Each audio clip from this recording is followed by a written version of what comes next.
அண்மை காலமாக இலங்கையில் அதிகளவான சுற்றுலா பயணிகளை நாங்கள் பார்க்குறோம். அதிகளவான சுற்றுலா பயணிகள் ஒரே வாரத்தில் வார நாடாக கூட இலங்கை கடந்த காலங்களில் பதிவாகியிருக்கு.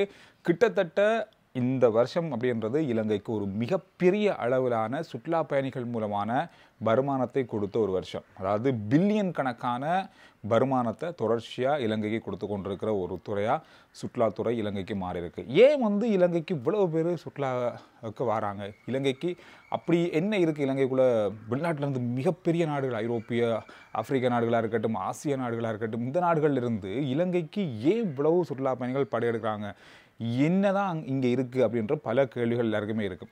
அது எல்லாருக்குமே ஓரளவு தெரிஞ்சாலும் அதை நான் இந்த வீடியோவில் ஞாபகப்படுத்துகிறேன். அது மட்டும் இல்லாமல் உலகத்தில் பெண்கள் தனியாக சுற்றுலா செல்லக்கூடிய நாடுகள், பாதுகாப்பான நாடுகள் அப்படின்ற ஒரு பட்டியல் இருக்கும். அதில் முதல் நிலைகளில் இருக்கிற நாடுகளில் உண்டு இலங்கை. பெண்கள் தனியாக பயணிக்கக்கூடிய ஒரு சிறந்த நாடாக கூட இலங்கை சுற்றுலாத்துறையில் இருக்குது. அதுவும் ஒரு காரணம், அதிகளவான சுற்றுலா பயணிகள் இங்கே வரத்துக்கு. அதோட மிக குறைந்த செலவில் சுற்றி பார்க்கக்கூடியதாக இருக்கும். அது மட்டும் இல்லாமல் இலங்கையில் மிக இலகுவாக எல்லா இடத்துக்கும் போகக்கூடிய அளவில் ஒரு சிறிய இடமாக இருந்தாலும் ஒரு 5-6 நாள் இருந்தாலே போதும், மிக குறைந்த கட்டடத்தில் நிறைய இடங்களை பார்க்கக்கூடியதாக இருக்குது. இந்த மாதிரியான பல காரணங்களால் இலங்கைக்கு சுற்றுலா பயணிகள் வராங்க. இது சாதாரணமாக எல்லாரும் சொல்லக்கூடிய ஒரு விஷயம்தான்.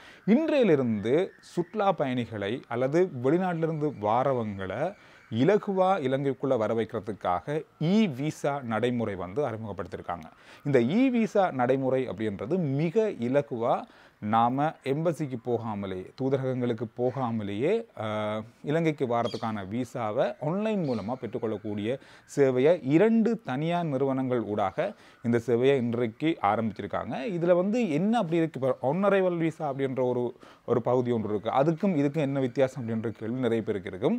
அதாவது ஆன்-அரைவல் விசா நடைமுறை தொடர்ச்சியாக இருக்குது. அதாவது எந்தெந்த நாடுகள் மூலமாக, எந்தெந்த நாடுகளிலிருந்து இலங்கைக்கு வரும்போது விசா இல்லை, இங்கே ஏர்போர்ட்லேயே எடுக்கலாமோ அந்த நடைமுறை இன்னும் இருக்குது.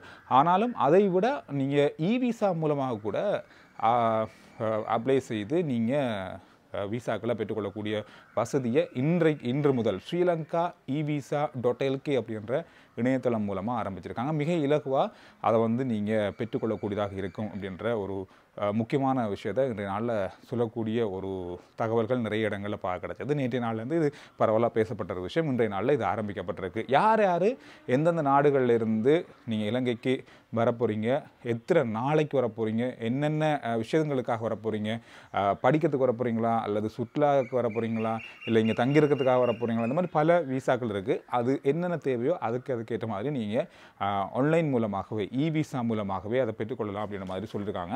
இந்த ஸ்ரீலங்கா evisa.lk அப்படின்ற இணையதளத்துக்கு நீங்கள் போய் பார்க்கும்போது உங்களுக்கு ஒரு தெளிவு வரும். நாங்கள் எதுக்கு விசா அப்ளை செய்ய போகிறோமோ அதுக்கேற்ற மாதிரி நீங்கள் செய்யக்கூடியதாக இருக்கும்.